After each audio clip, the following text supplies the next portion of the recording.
Grupo Literário apresenta Contos de Machado de Assis. A Desejada das Gentes. Ah, conselheiro, aí começa a falar em verso. Todos os homens devem ter uma lira no coração. Ou não sejam homens, que a lira ressoe a toda hora, nem por qualquer motivo. Não o digo eu, mas de longe em longe, e por algumas reminiscências particulares. Sabe por que é que lhe pareço poeta, apesar das ordenações do reino e dos cabelos grisalhos? É porque vamos pôr esta glória adiante, costeando aqui a Secretaria de Estrangeiros. Lá está o outeiro célebre. Adiante, há uma casa. Vamos andando. Vamos, divina quintilha! Todas essas caras que aí passam são outras, mas falam-me daquele tempo, como se fossem as mesmas de outrora. É a lira que ressoa, e a imaginação faz o resto. Divina quintilha! Quando andava na escola de medicina, uma linda moça com esse nome, diziam que era a mais bela da cidade. Há de ser a mesma, porque tinha essa fama. Magra e alta? Isso! Que fim levou? Morreu em 1859, 20 de abril. Nunca me há de esquecer esse dia. Vou contar-lhe um caso interessante para mim, e creio que também para o senhor. Olhe, a casa era aquela. Morava com um tio, chefe de esquadra reformado. Tinha outra casa no Cosme Velho. Quando conheci Quintilha, que idade pensa que teria quando a conheci? Se foi em 1855? Em 1855. Devia ter 20 anos. Tinha 30. 30? 30 anos. Não os parecia, nem era nenhuma inimiga que lhe dava essa idade. Ela própria a confessava e até com afetação. Ao contrário, uma de suas amigas afirmava que Quintilha não passava dos 27, mas como ambas tinham nascido no mesmo dia, dizia isso para diminuir-se a si própria. Mal. Nada de ironias. Olhe, que a ironia não faz boa cama com a saudade. Que é a saudade, se não uma ironia do tempo e da fortuna? Veja lá, começo a ficar sentencioso. 30 anos, mas em verdade não os parecia. Lembra-se bem que era magra e alta, tinha os olhos, como eu então dizia, que pareciam cortados da capa da última noite, mas apesar de noturnos, sem mistérios nem abismos. A voz era brandíssima, um tanto apaulistada, a boca larga e os dentes, quando ela simplesmente falava, davam-lhe à boca um ar de riso. Ria também, e foram os risos dela, de parceria com os olhos, que me doeram muito durante certo tempo. Mas se os olhos não tinham mistérios... Tanto não os tinham, que cheguei ao ponto de supor que eram as portas abertas do castelo, e o riso, o clarim que chamava os cavaleiros. Já a conhecíamos, eu e meu companheiro de escritório, o João Nóbrega, ambos principiantes na advocacia, e íntimos como ninguém mais, mas nunca nos lembrou namorá-la. Ela andava então no galarim, era bela, rica, elegante, e da primeira roda. Mas um dia, no antigo teatro provisório, entre dois atos dos Puritanos, estando eu num corredor, ouvi um grupo de moços que falavam dela, como de uma fortaleza inexpugnável. Dois confessaram haver tentado alguma coisa, mas sem fruto, e todos pasmavam no celibato da moça, que lhes parecia sem explicação, e chalaceavam. Um dizia que era promessa, até ver se engordava primeiro. Outro, que estava esperando a segunda mocidade do tio para casar com ele. Outro, que provavelmente encomendara algum anjo do porteiro do céu. Trivialidades que me aborreceram muito, e da parte dos que confessavam tê-la cortejado ou amado, achei que era uma grosseria sem nome. No que eles estavam todos de acordo é que ela era extraordinariamente bela. Aí foram entusiastas e sinceros. Oh, ainda me lembro, era muito bonita. No dia seguinte, ao chegar ao escritório, entre duas causas que não vinham, contei ao Nóbrega a conversação da véspera. Nóbrega riu-se do caso, refletiu e, depois de dar alguns passos, parou diante de mim, olhando calado. Aposto que a namoras, perguntei-lhe. Não, disse ele, nem tu? Pois lembrou-me uma coisa. Vamos tentar o assalto à fortaleza? Que perdemos com isso? Nada. Ou ela nos põe na rua e já podemos esperá-lo, ou aceitam de nós, e tanto melhor para o outro que verá o seu amigo feliz.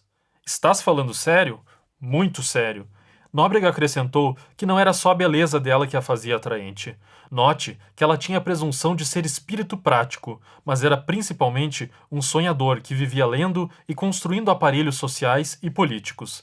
Segundo ele, os tais rapazes do teatro evitavam falar dos bens da moça, que eram um dos feitiços dela, e uma das causas prováveis da desconsolação de uns e dos sarcasmos de todos.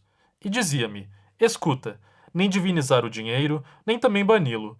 Não vamos crer que ele dá tudo, mas reconheçamos que dá alguma coisa, e até muita coisa. Este relógio, por exemplo. Combatamos pela nossa quintilha, minha ou tua, mas provavelmente minha, porque sou mais bonito que tu. Conselheiro, a confissão é grave. Foi assim brincando? Foi assim brincando, cheirando ainda aos bancos da academia, que nos metemos em negócio de tanta ponderação, que podia acabar em nada, mas deu muito de si. Era um começo estouvado, quase um passatempo de crianças, bem a nota da sinceridade. Mas o homem põe, e a espécie dispõe.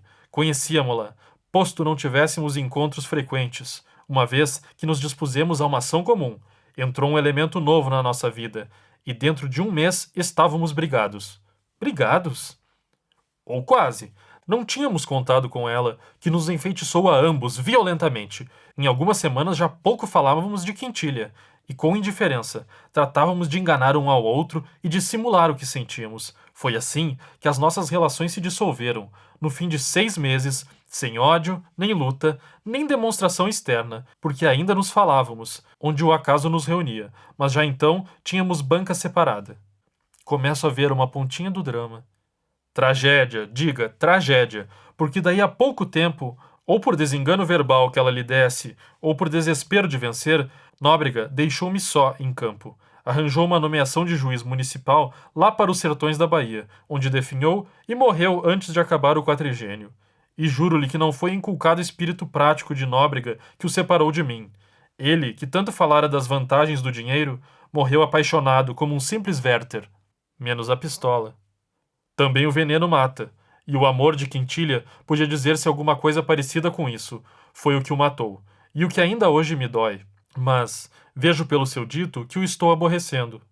Pelo amor de Deus, juro-lhe que não. Foi uma graçola que me escapou. Vamos adiante, conselheiro. Fico só em campo. Quintilha não deixava ninguém estar só em campo. Não digo por ela, mas pelos outros. Muitos vinham ali tomar um cálice de esperanças e iam cear a outra parte. Ela não favorecia a um a mais que o outro, mas era lhana, graciosa e tinha essa espécie de olhos derramados que não foram feitos para homens ciumentos. Tive ciúmes amargos e às vezes terríveis. Todo argueiro me parecia um cavaleiro, e todo cavaleiro um diabo.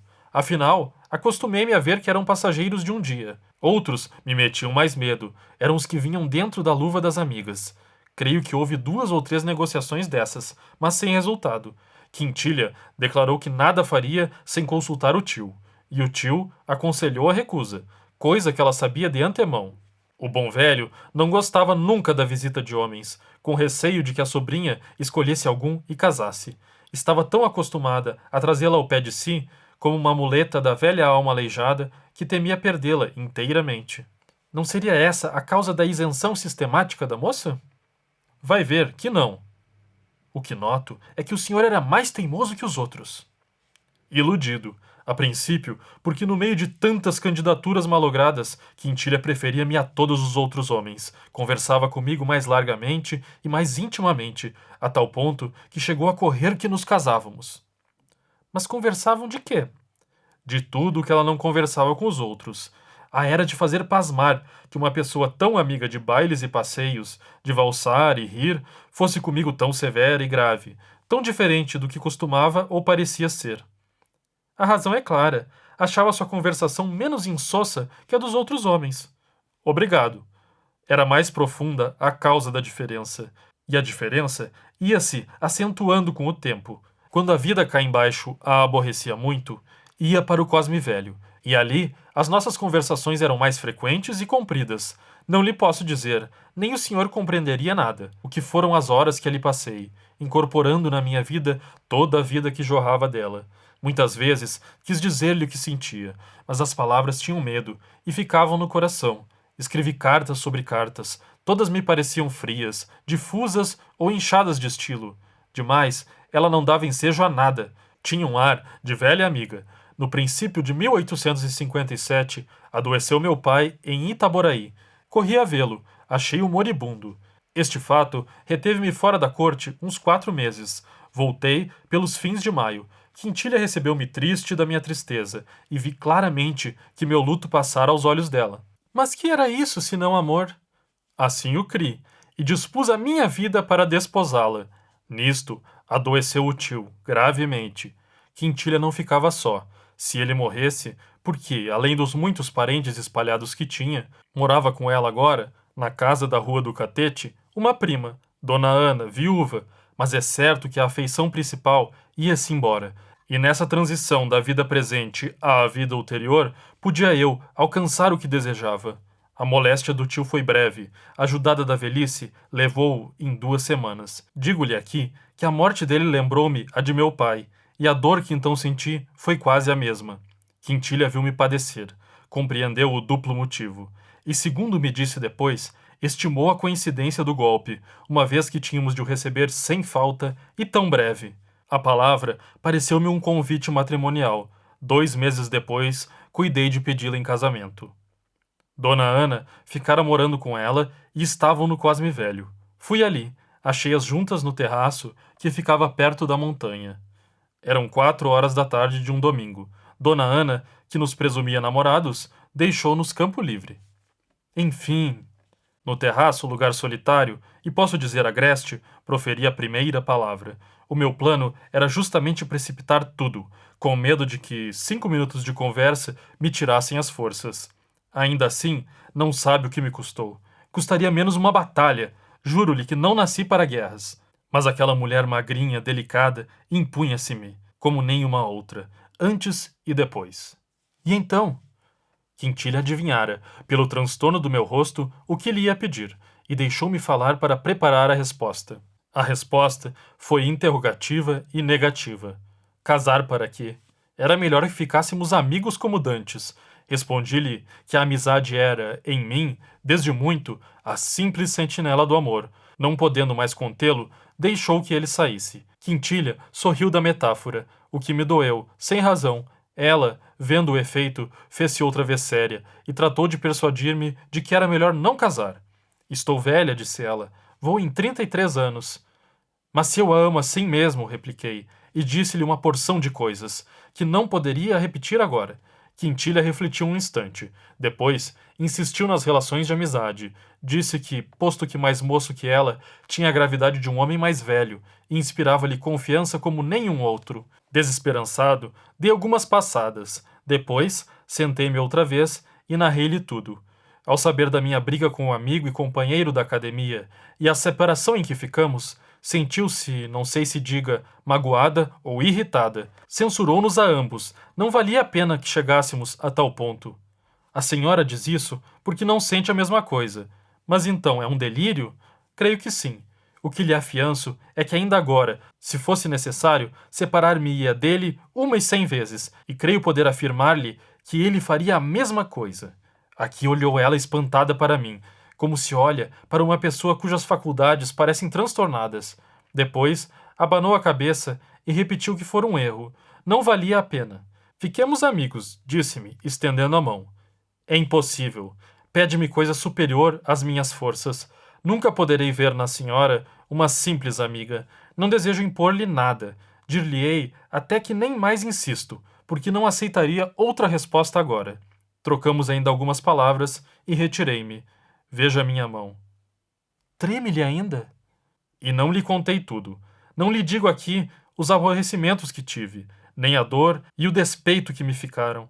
Estava arrependido, zangado. Devia ter provocado aquele desengano desde as primeiras semanas, mas a culpa foi da esperança, que é uma planta daninha, que me comeu o lugar de outras plantas melhores. No fim de 5 dias, saí para Itaboraí, onde me chamaram alguns interesses do inventário de meu pai. Quando voltei, 3 semanas depois, achei em casa uma carta de Quintilha. Abria alvoroçadamente, datava de 4 dias. Era longa, aludia aos últimos sucessos e dizia coisas meigas e graves. Quintilha afirmava ter esperado por mim todos os dias, não cuidando que eu levasse o egoísmo até não voltar lá mais. Por isso escrevia-me, pedindo que fizesse dos seus sentimentos pessoais e sem eco uma página de história acabada, que ficasse só o amigo e lá fosse ver a sua amiga, e concluía com estas singulares palavras: quer uma garantia? Juro-lhe que não casarei nunca. Compreendi que um vínculo de simpatia moral nos ligava um ao outro, com a diferença que o que era em mim paixão específica era nela uma simples eleição de caráter. Éramos dois sócios, que entravam no comércio da vida com diferente capital. Eu, tudo o que possuía; ela, quase um óbolo. Respondi à carta dela nesse sentido, e declarei que era tal a minha obediência e o meu amor que cedia, mas de má vontade, porque, depois do que se passara entre nós, ia sentir-me humilhado. Risquei a palavra ridículo, já escrita, para poder ir vê-la sem este vexame. Bastava o outro. Aposto que seguiu atrás da carta. É o que eu faria, porque essa moça, ou eu me engano, ou estava morta por casar com o senhor. Deixe a sua fisiologia usual. Este caso é particularíssimo. Deixe-me adivinhar o resto. O juramento era um anzol, místico. Depois, o senhor que o recebera podia desobrigá-la dele, uma vez que aproveitasse com a absolvição. Mas enfim, correu à casa dela. Não corri. Fui 2 dias depois. No intervalo, respondeu ela à minha carta com um bilhete carinhoso, que rematava com esta ideia: não fale de humilhação, onde não houve público. Fui. Voltei uma e mais vezes, e restabeleceram-se as nossas relações. Não se falou em nada. Ao princípio, custou-me muito parecer o que era dantes. Depois, o demônio da esperança veio pousar outra vez no meu coração, e sem nada exprimir, cuidei que um dia tarde, ela viesse a casar comigo. E foi essa esperança que me retificou, aos meus próprios olhos, na situação em que me achava. Os boatos de nosso casamento correram o mundo. Chegaram aos nossos ouvidos. Eu negava formalmente e sério. Ela dava de ombros e ria. Foi essa fase da nossa vida a mais serena para mim, salvo um incidente curto. Um diplomata austríaco ou não sei quê, rapagão, elegante, ruivo, olhos grandes e atrativos, e fidalgo, ainda por cima. Quintilha mostrou-se-lhe tão graciosa que ele cuidou estar aceito e tratou de ir adiante. Creio que algum gesto meu, inconsciente, ou então um pouco da percepção fina que o céu lhe dera, levou depressa o desengano à legação austríaca. Pouco depois, ela adoeceu, e foi então que a nossa intimidade cresceu de vulto. Ela, enquanto se tratava, resolveu não sair, e isso mesmo lhe disseram os médicos. Lá passava eu muitas horas diariamente. Ou elas tocavam, ou jogávamos os três, ou então lia-se alguma coisa. A maior parte das vezes, conversávamos somente. Foi então que a estudei muito. Escutando as suas leituras, vi que os livros puramente amorosos achava-os incompreensíveis. E, se as paixões aí eram violentas, largava-os com tédio. Não falava assim por ignorante. Tinha notícia vaga das paixões, e assistira a algumas alheias. De que moléstia padecia? Da espinha. Os médicos diziam que a moléstia não era talvez recente, e ia tocando o ponto melindroso. Chegamos assim a 1859. Desde março desse ano, a moléstia agravou-se muito. Teve uma pequena parada, mas para os fins do mês chegou ao estado desesperador. Nunca vi depois criatura mais enérgica diante da iminente catástrofe. Estava então de uma magreza transparente, quase fluida. Ria, ou antes, sorria apenas, e vendo que eu escondia as minhas lágrimas, apertava-me as mãos, agradecida. Um dia, estando só com o médico, perguntou-lhe a verdade. Ele ia mentir. Ela disse-lhe que era inútil, que estava perdida. Perdida, não, murmurou o médico. Jura que não estou perdida? Ele hesitou. Ela agradeceu-lhe. Uma vez, certa que morria, ordenou o que prometera a si mesma. Casou com o senhor, aposto? Não me relembre essa triste cerimônia. Ou antes, deixe-me relembrá-la, porque me traz algum alento do passado. Não aceitou recusas, nem pedidos meus. Casou comigo à beira da morte. Foi no dia 18 de abril de 1859. Passei os últimos 2 dias, até 20 de abril, ao pé da minha noiva moribunda, e abracei-a pela primeira vez, feita cadáver. Tudo isso é bem esquisito. Não sei o que dirá a sua fisiologia. A minha, que é de profano, crê que aquela moça tinha ao casamento uma aversão puramente física. Casou meio defunta, às portas do nada. Chame-lhe monstro, se quer, mas acrescente divino.